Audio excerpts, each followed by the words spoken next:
네, 안녕하세요. 오늘은 본과 또는 슈도본과라고 본과의 버금가는 공부량을 자랑하는 예과 학기를 앞둔 의대생 분들께 어떤 마음을 가지면 좋을지, 또 어떻게 하면 좋은 성적을 받을 수 있을지에 대해서 말씀드려 보도록 하겠습니다.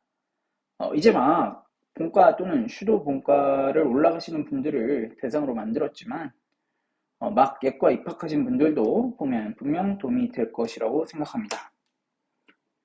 이제 들어가기에 앞서서 여러분들이 여러분들 스스로에게 왜 공부하려고 하는지에 대한 물음을 갖는 것이 필요하다고 생각을 합니다.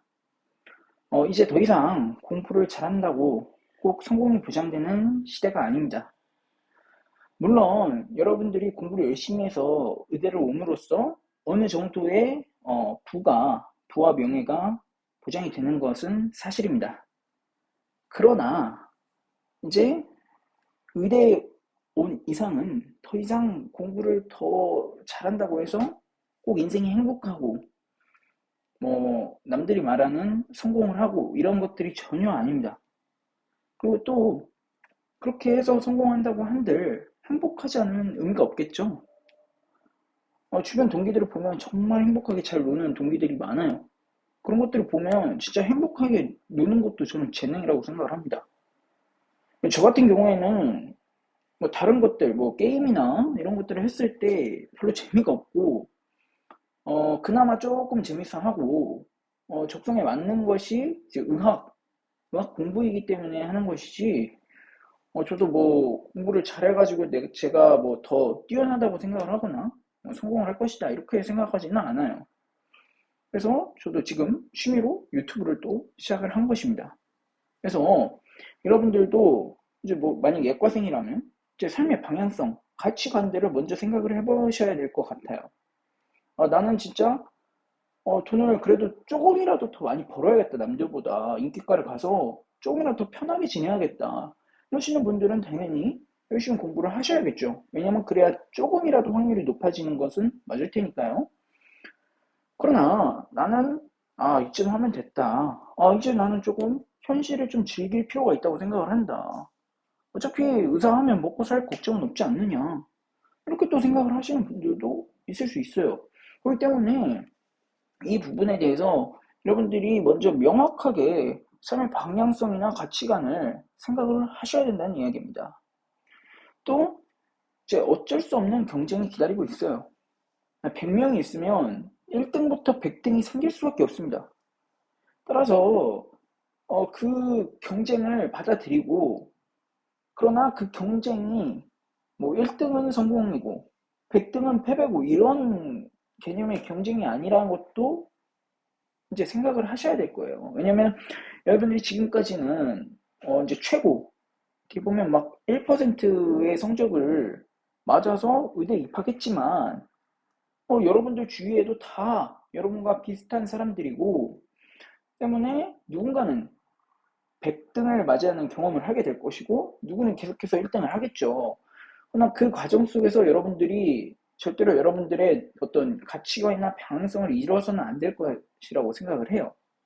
그래서 이런 부분에 대해서 스스로 먼저 왜 공부하려고 하는지, 내가 이 공부를 통해서 얻고자 하는 것이 과연 무엇일지, 뭐 진짜 내 인체를 알아가는 거에 대해서 기쁨을 느껴서인지, 뭐 돈을 많이 벌어야 돼서 나는 공부를 해야 된다는지, 이런 것들을 꼭 생각을 해보셨으면 좋겠어요.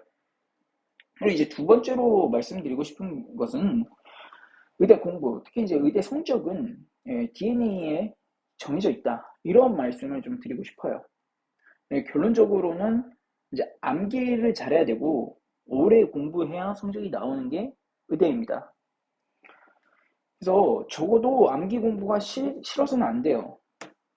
어, 제 주변을 보면 동기분들 또 이제 다른 의학 계열 간 친구의 얘기를 들어보면 야, 암기를 정말 싫어하는 사람이 있어요. 왜 이걸 굳이 외워야 되느냐, 이러는 사람들이 꽤 있습니다. 저의 경우는 정말 하기 싫은 게 수학이랑 물리 쪽이거든요, 오히려. 그래서 이제 그런 감정이 정말 이해가 가요. 그렇기 때문에 본인이 암기를 만약에 싫어한다, 그럼 어느 정도 마음을 비우셔야겠죠. 저 같은 경우는 고등학교 때도 수학, 물리 이런 거 싫어했고 오히려 막 한문, 지구과학, 뭐 생명과학, 한국사 이런 과목들을 좋아했어요. 그냥 진짜 그런 거 외우는 거 그냥 좋아했고 또 시험 볼 때도 이런 물리랑 수학 같은 거 하면 머리가 아파요. 근데 이런 외우는 암기 과목은 시험 봐도 머리를 별로 쓰지 않습니다.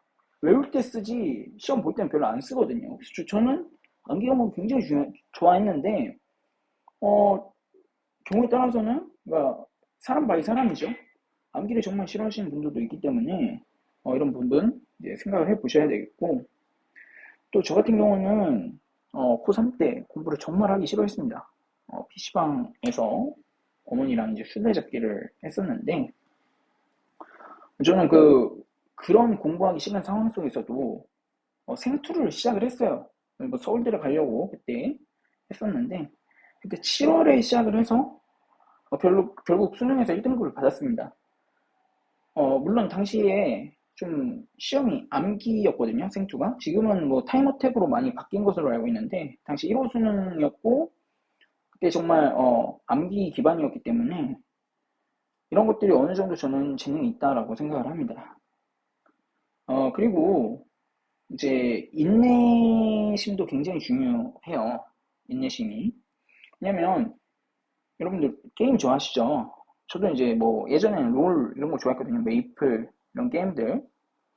근데 그런 게임을 좋아한다고 해서 여러분들이 하루 종일 아침에 일어나자마자 게임을 켜서 저녁까지 하는 생활을 진짜 한 학기 동안 그렇게 하라고 하면 아마 지겨워서 못하실 거예요. 근데 의대 공부가 그렇습니다. 여러분들에게 끊임없이 새로운 공부할 거리를 주고 그걸 외워내야만 해요. 그렇기 때문에 아무리 저도 이 암기 그냥 공부를 좋아하고 특히 그 중에서도 생명과학을 좋아했는데도 불구하고 정말 지겹더라고요. 특히 이제 막 중반 넘어가니까 정말 힘들고 그랬는데 그래서 이걸 버틸 수 있는 것도 결국 중요하다. 그래서 종합을 해보면 여러분들에게 암기력도 중요하고 오래 공부해야 성적이 나온다는 거를 알아두셨으면 좋겠어요. 따라서 여러분들이 성적이 안 나온다고 해서 난 왜 이럴까 하지 마시고 성적이 좀 안 나온다면 다른 취미 생활을 즐기는 것도 아마 도움이 될 거라고 저는 생각을 합니다. 그리고 이제 이게 이제 제가 또 중요하게 말씀드리고 싶은 건데 이제 의학 공부를 하면 많은 사람들이 진짜 암기 공부다 이렇게 얘기를 많이 하세요. 특히 이제 막 무지성 암기다. 그냥 암기가 A부터 Z다라는 분들이 많습니다. 저는 좀 달라요. 결국 이해를 기반으로 암기를 해야 암기도 오래 가고 진짜 공부를 잘하는 능력은 그 이해와 암기의 균형을 맞추는 거. 즉 어디까지 이해를 하고 어디서부터는 암기 영역으로 넘겨버릴 것인가. 이것을 빠르게 판단해서 그런 방향으로 공부를 하는 게 좋은 성적을 맞는 비결이다. 이렇게 생각을 합니다. 예를 한 두 가지 정도 드려볼게요. 이제 만약에 이런 인과관계가 있다고 쳐볼게요. 특히 이제 양리학이나 이런 부분에서 이런 경우가 많이 있어요. 그럼 A면 B라는 현상이 나오고 A면 또 D라는 현상이 있고 B인 경우에는 C인, C인 경우에는 E랑 F의 현상이 나온다라고 칠게요. 뭐 양리학이라고 얘기를 했지만 생리학, 생화학, 양리학, 기초과학들이 보통 이런 경우가 많아요. 그래서 이런 메커니즘을 종합을 합니다. 그러면 이런 그 그림이 나오겠죠. 그러면 A면 D겠죠? 나온 것처럼 A면 D죠. 그리고 이걸 연결함으로써 A는 E고 A는 F가 나와요. 그래서 이제 이런 거는 경우가 하나라서 이렇게 얘기를 했지만 이 기초 내용들은 굉장히 돌고 도는 경우가 많습니다. 뭐 면역학도 그렇고요. 굉장히 많이 돌아요. 근데 이런 거를 그냥 무지성 암기로 매번 외우게 되면요. 이거 다 못 외우고 절대 못 외우고 여러분들은 그러면 또 이거랑 이거를 따로 외워야 되는 거예요. A면 이고 A면 F고 이것들을 별도로 여기다가 추가를 해서 외우게 되는 겁니다. 굉장히 비효율적이죠. 기초를 알면 어느 정도 그냥 대충 그렇네 이게 됩니다. 문제 풀 때도 어느 정도 유추를 할 수 있어요. 뭐 예를 들어서 알도스테론의 기능 이런 거 하면 나트륨을 재흡수하고 포타슘을 배설을 하는 그런 기능이 있는데 이런 경우도 이제 얘의 부족할 때 나타나는 증상, 얘가 과다할 때 나타나는 증상 이런 것들 기본적으로 알아두시고 얘랑 같이 가는 게 보통은 양이온, 프로톤이거든요. 뭐 이런 것도 이거에 대해서 연결해서 생각을 할 수 있는 거고 그리고 또 이거를 막았을 때 오는 즉 스피로놀, 락톤 같은 그 이뇨제가 있어요. 얘를 차단을 할 때 나타나는 증상들 이런 것들에 대해서 이런 기본을 알고 있으면 이 알도스테론의 기능 이것만 알고 있어도 무수히 많은 그런 응용이 파생이 돼요. 근데 이거를 그냥 하나하나 무지성으로 외우다가는 절대로 다 못 외웁니다. 그리고 이제 이렇게 얘기를 들으면 그러면 난 이해를 해야겠다 이렇게 분명 생각을 하실 분들이 계실 건데 이게 또 그렇게 녹록치 않아요. 문제가 뭐냐면 이렇게 되면 좋죠.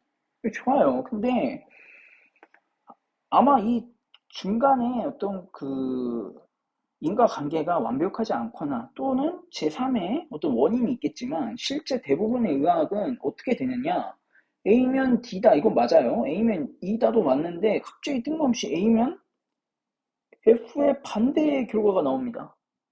이런 경우가 꽤 돼요. 그러면 왜 그런지 잘 몰라요. 근데 이거를 결국 외워야 되고 이게 뭐 예를 들어 부작용이다 그럼 꼭 알아야겠죠. 그래서 이런 것들을 외워야 되는 게 의대 공부가 어려운 이유입니다. 그래서 100% 이해를 할 수가 없어요. 100% 암기도 할 수 없습니다. 둘 다 안 돼요. 그래서 이 균형줄을 정확히 좀 잘 잡아야 되는 게 개인의 역량이죠. 그것은 아무도 여러분들에게 가르쳐 줄 수 없는 거고, 여러분들 스스로 하셔야 되는 영역이라고 생각을 해요. 그리고 이제 또 이런 예시가 하나 더 있는데, 이건 이제, 도표로 예를 들어드렸다면, 이제 또 예시를 들어드릴 수 있는 게 뭐냐면, 근육이 있어요, 근육. 근육이 있는데, 근육을 이제 예를 들면, 여러분들 팔꿈치가 있으면, 이렇게 움직이는 거에 관여하는 근육이 뭐가 있냐고 서술형으로 쓰라는 문제가 있을 수 있어요. 그러면, 이제 이거를 이해를 예를 들어 한다고 치면요. 이렇게 근육이 있고, 이렇게 붙어 있으면, 이 근육이 수축하면 어떻게 될까요? 그쵸. 이게 길이가 짧아지면서, 여러분들 그 머릿속에 그려지시죠? 대충 뭐 이렇게 돼서 짧아지면, 이렇게 구부릴 수 있겠죠? 이거 이해를 하면 이렇게 돼요. 이해가 가능합니다. 문제는 뭐냐면 이걸로 다 외울 수가 없어요. 그리고 근육이 이렇게 착하게 붙어 있느냐 다 아니거든요. 막 무슨 이렇게 비틀어져서 붙여 있고 아주 그냥 쇼를 합니다. 그래서 이렇게 못 외워요. 그냥 이거 굽히는데 필요한 근육을 결국 외우게 돼 있어요. 그냥 이해가 아니라 그냥 외우게 돼 있어요. 그러면 이제 조금 눈썰미가 좋은 학생들은 이거 이렇게 해서 그냥 못 외우겠다. 그냥 앞글자 빨리 그냥 먼저 따서 이거 외우기 시작해야겠다. 라고 하시는 분들도 있고 끝까지 이거 그냥 팔 오므렸다 피면서 여기는 무슨 근육? 여기 있으니까 이거 근육. 이렇게 하시는 분들이 있어요. 그러니까 딱 보고 이거 이해하면 좋죠. 근데 절대 이해를 못하는구나. 그냥 결국은 그냥 외워야 되는구나를 빠르게 판단을 하실 수 있어야 된다는 얘기예요. 그래서 저는 꼭 이 말씀을 드리고 싶어요. 결국 이해와 암기의 균형이다. 그죠? 그래서 또 이제 암기를 어떻게 하면 좋을까요? 이걸 물어보시는 분들이 있을 것 같아요. 그래서 이제 몇 가지를 준비를 해봤어요. 비주얼 메모리. 비주얼 메모리가 뭐냐면 시각 기억이죠. 예를 들어 이게 강의록이라고 생각을 하고 이거를 다 외워야 된다고 생각을 해볼게요. 그러면 일단 먼저 제목 위주로 외우겠죠? 그리고 이제 대충 이거를 외울 거예요. 그리고 보니까 여기 무슨 도표 같은 게 하나 있네요. 그러면 이제 외울 때 가끔 가다가 시험 볼 때 이런 생각이 들어요. 이거 아래에 비주얼 메모리가 맨 위에 있었던 것 같은데 라는 생각이 들 때가 있을 겁니다. 그게 이제 비주얼 메모리예요. 그러니까 위치상으로 기억을 하는 거죠. 이런 것도 있고 또 그리고 먼저 얘기 드릴게 이 여러 가지 암기 기법이 있는데 그거를 골고루 사용하는 게 도움이 될 겁니다. 왜냐하면 한 기억으로 외울 수 있는 양이 한계가 있어요. 그래서 저는 이것도 있거든요. 저도 그 단기 기억을 많이 써요. 근데 결국은 왜 벼락치기로 한계가 있냐면 벼락치기는 누구나 다 이용을 하고요. 문제는 평상시에 롱텀 메모리를 어느 정도 갖고 있어야 그 양 플러스 쇼텀으로 해결을 할 수 있기 때문이에요. 그러니까 이거를 특출나게 잘해도 결국 얘랑 얘 쓰는 사람을 이기기 힘들겠죠. 그리고 또 이제 뭐 에피소딕 메모리 어렵게 썼지만 결국 사건 기억. 뭐 예를 들어서 제가 어떤 거를 교수님한테 질문을 받았어요. 그걸 대답을 못했어요. 혼나요. 그러면 왜 혼났는지 그 기억이 남겠죠. 이거를 답변을 못했네. 그런 거를 만약에 시험에 나와봐요. 기억이 나겠죠. 그런 거를 이제 사건 기억이라고 하는 거죠. 그래서 이제 서로 질문 같은 거를 하면서 기억에 남을 수도 있고 뭐 여러 가지 방법이 있겠지만 이런 것도 암기에 사용할 수 있다. 또 벼락치기. 뭐 이게 나쁘다는 건 아니에요. 그래서 벼락치기도 하셔야 돼요. 저도 이제 외우다가 이거는 직전에 그냥 외워야겠다. 자잘부리한 것들. 그런 거 정리를 해서 마지막에 외웁니다. 그럼 이제 무지성 암기를 해야 될 경우도 있어요. 진짜 뭐 앞글자를 그냥 의미 없이 따가지고 그냥 외우고 또 뭐 그냥 말도 안 되는 연상, 어거지로 연상을 해가지고 외우고 그런 것들이 있습니다. 그리고 이제 결국 근본적으로 재능이 어느 정도 들어간다라고 생각을 해요. 누구는 한 번 보면 바로 외워지는 경우도 있고, 저는 그렇게는 못 외워요. 저는 한 두세 번은 그래도 봐야 어느 정도 외워지는데, 그렇게 바로 외우시는 분들도 있고, 뭐 저는 두세 번을 외우지만, 누구는 막 열 번을 봐야 결국 외우는 분들도 있을 거잖아요. 그래서 이 암기력 자체에 대한 재능이 어느 정도 있어요. 이런 부분들을 여러분들이 인정을 하고 그 안에서 최선을 다하는 게 저는 필요하다 이렇게 생각을 합니다. 네, 오늘은 이제 밑에 더 내용이 있는데 여기까지 하고 다음 영상에서 이제 마저 말씀드리도록 하겠습니다. 시청해주셔서 감사합니다.